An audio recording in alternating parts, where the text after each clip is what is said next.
Morning YouTube. Been busy all week, so I haven't had a chance to post any videos, but thought I'd do a little update on StubBee. So as you can see by the massive spill underneath the truck on the trailer, I got a nasty oil leak. It turns out that the transmission has some strip bolts on the pan, and it just doesn't want to seal up, and the transmission still loses drive in forward gears at high speeds. You can put it in first and drive it all day long. It does fine, but it's got problems still. So back here in my pile of parts,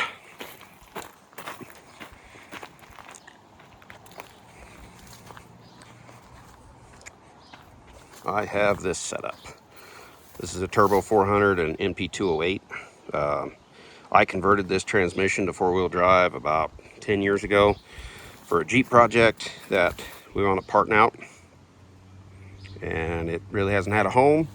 I drug it out of storage the other day and brought it home and got an adapter for it and threw this transfer case on it. I'm gonna build a custom homemade slip yoke eliminator and help shorten that rear drive line up and get away from the slip yoke.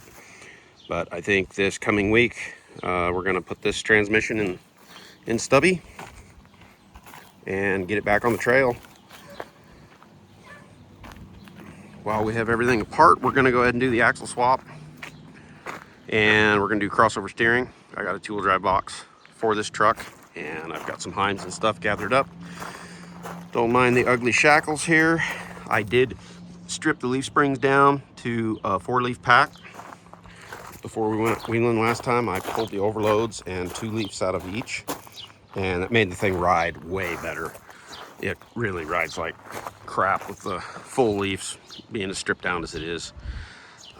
So I still got to build the spring perch for here to do the 52s up front.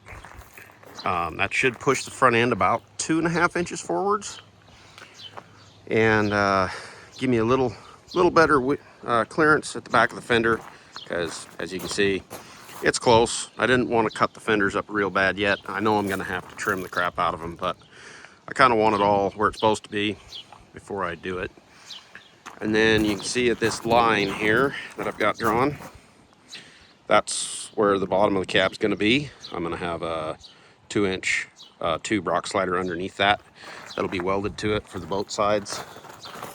I'm going to start that as soon as I get the front axle where it needs to be, so I can trim this and the tire won't hit it.